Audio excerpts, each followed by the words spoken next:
भारतीय संविधानातील कलम 3 आणि कलम 2 हे दोन्ही सारखेच आहेत असं आपल्याला वाटू शकतं ज्यावेळेस आपण याच्यामधल्या तरतुदी बघतो. भारतीय संविधानातलं जे कलम 3 आहे हे कलम 2 पेक्षा थोडं वेगळं आहे, पण आपल्याला असं वाटू शकतं की हे दोन्ही कलम एकसारखीच आहेत. आता कलम 3 मध्ये काय सांगितलेलं आहे हे एकदा आपण बघितलं पाहिजे आणि त्यानंतर आपण कलम 2 आणि कलम 3 यांचं तुलनात्मक दृष्टिकोनातून बघूया की नेमकं काय म्हटलेलं आहे. आता कलम 3 जो आहे हे कलम 3 अस्तित्वात असलेल्या राज्यामधून नवीन राज्य बनवण्याच्या अनुषंगाने याचा वापर केला जातो. उदाहरणार्थ आंध्र प्रदेशामधून तेलंगणा हे जसं वेगळं झालेलं आहे. तर मी काय म्हणतोय बघा, अस्तित्वात असलेल्या राज्यामधून हा शब्द महत्वाचा आहे. म्हणजे ऑलरेडी जे राज्य अस्तित्वात आहे त्याच्यामध्ये विभागणी करून जर एखादं नवीन राज्य बनवायचं असेल तर त्याला आर्टिकल 3 मध्ये याचे अधिकार कोणाला दिलेले आहेत तर ते संसदेला दिलेले आहेत, ते राज्यांना नाही आहेत. म्हणजे एखादं राज्य हे आपल्यामधून एक वेगळं राज्य करू शकत नाही. समजा मी जर उद्या असं म्हणालो की आम्हाला मराठवाडा स्वतंत्र पाहिजे, तर महाराष्ट्राचं सरकार याच्यामध्ये काहीही करू शकत नाही. तर ते अधिकार कोणाला आहेत तर ते अधिकार देशाच्या संसदेला आहेत की अस्तित्वात असलेलं राज्य म्हणजे महाराष्ट्र आणि याच्यामधून वेगळं राज्य तयार करणं म्हणजे मराठवाडा. तर असं जर करायचं असेल तर याचे अधिकार आर्टिकल 3च्या माध्यमातून कोणाला दिलेले आहेत तर संसदेला दिलेले आहेत. दुसरी महत्वाची गोष्ट म्हणजे कोणत्याही राज्याची भौगोलिक सीमा बदलणे किंवा त्यांचं नाव बदलण्याचे अधिकार देखील या आर्टिकल 3 मध्ये देण्यात आलेले आहेत. तिसरी महत्वाची गोष्ट म्हणजे हे जे काही चेंजेस होतात किंवा मी तुम्हाला म्हणालो की महाराष्ट्रामधून मराठवाडा वेगळा, आंध्र प्रदेशमधून तेलंगणा वेगळा, हे करत असताना त्याला राज्यांच्या पुनर्रचनेचे विधेयक संसदेमध्ये साध्या बहुमताने पारित केलं जातं. आता हे संसदेमध्ये किती मताचे प्रकार आहेत हे आपण एका वेगळ्या व्हिडिओमध्ये बघणार आहोत, पण साध्या बहुमताचा इथे उल्लेख केलेला आहे. आता हे अधिकार राज्यांना का नाही आहेत असा प्रश्न तुम्हाला विचारला जाऊ शकतो. इथे खूप महत्वाचा प्रश्न आहे की नेमकं काय म्हटलं जातं. समजा मी स्वतंत्र मराठवाड्याची मागणी केली, तर मी म्हणालो तुम्हाला की मी महाराष्ट्र सरकारकडे हे करू शकत नाही, ते संसदेकडे करावं लागेल. पण परीक्षेमध्ये काय प्रश्न विचारला जातो की समजा मराठवाडा वेगळा करायचा आहे तर त्यामध्ये महाराष्ट्र राज्याची भूमिका किंवा महाराष्ट्राच्या सरकारची भूमिका काय असेल. किंवा मुलाखतीमध्ये असा प्रश्न विचारला जातो की समजा तुम्ही महाराष्ट्राचे मुख्यमंत्री आहात आणि तुम्हाला असं वाटलं की आपल्याला महाराष्ट्रामधून मराठवाडा वेगळा करायचा आहे, तर तुम्ही काय भूमिका घ्याल. मग आपण पटकन सांगतो की मी जर मुख्यमंत्री झालो तर मग मी मराठवाडा वेगळा करेन कारण मराठवाड्याच्या विकासासाठी ते आवश्यक आहे असं म्हणू शकतो. पण हे संवैधानिक दृष्टिकोनातून खरं ठरत नाही आणि इथेच खरा गोंधळ होतो. आपल्याला वाटतं की आपण मुख्यमंत्री आहेत म्हणजे आपण सगळं करू शकतो. एमपीएससीचे जे काही इंटरव्ह्यू पॅनल आहेत किंवा यूपीएससीचे इंटरव्ह्यू पॅनल आहे हेच तुम्हाला बघतं की समजा तुम्ही मुख्यमंत्री झालात, तुम्हाला मराठवाड्याला वेगळा करावा वाटला तर तुम्ही करू शकाल का. तर मग आपण भावनिक होतो, मग आपल्याला वाटतं की मराठवाड्याच्या विकासासाठी आपण ते केलं पाहिजे आणि इथेच खऱ्या अर्थानं आपली फसवणूक होते. कारण याचे अधिकार हे मुख्यमंत्र्याला नाही आहेत किंवा राज्याला नाही आहेत. त्याच्यामुळं हे अधिकार राज्याला का नाही आहेत हा प्रश्न विचारला जातो. नंतर समजा तुम्ही म्हणालात की मी महाराष्ट्राचे मुख्यमंत्री जरी झालो तरी मी मराठवाडा वेगळा करू शकणार नाही. मग ते म्हणतील का करू शकणार नाही, तुम्हाला वाटत नाही का मराठवाड्याचा विकास व्हावा.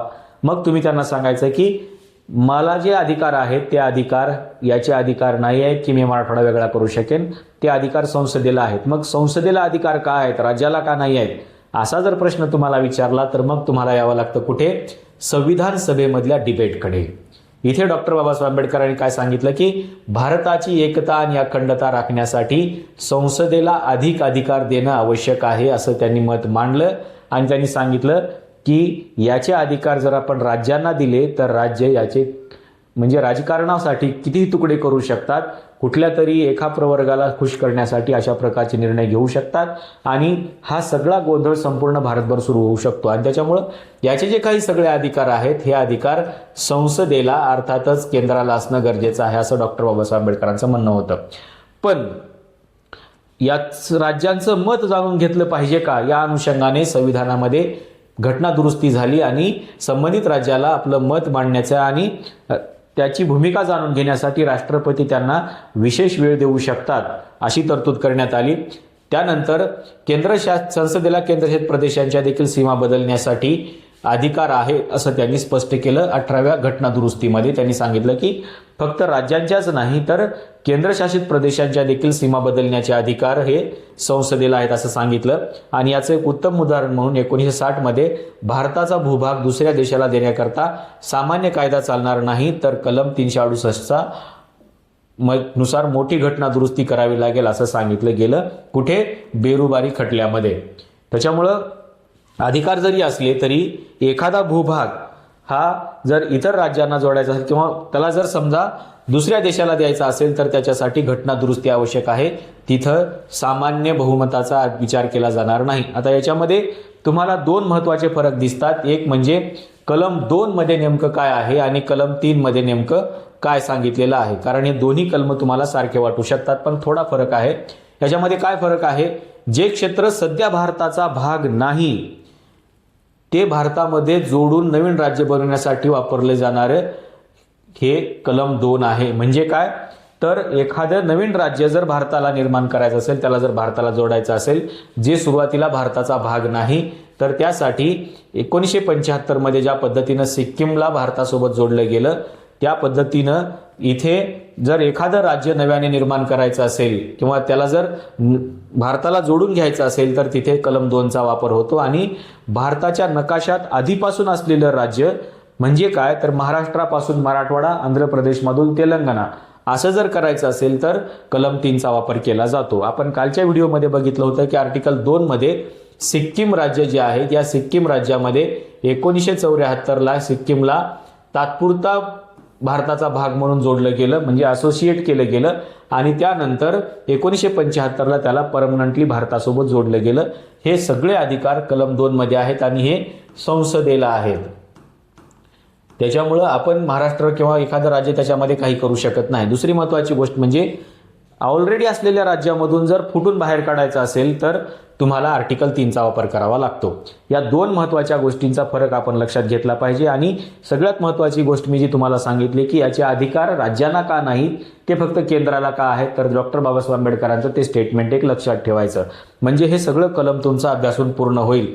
आता सोप्या भाषेत जर तुम्हाला सांगायचं असेल तर कलम 2 सांगतं भारताबाहेरील भूभागाचा प्रवेश म्हणजे कलम 2 आहे आणि भारताच्या आतील राज्यांची पुनर्रचना म्हणजे कलम 3 आहे.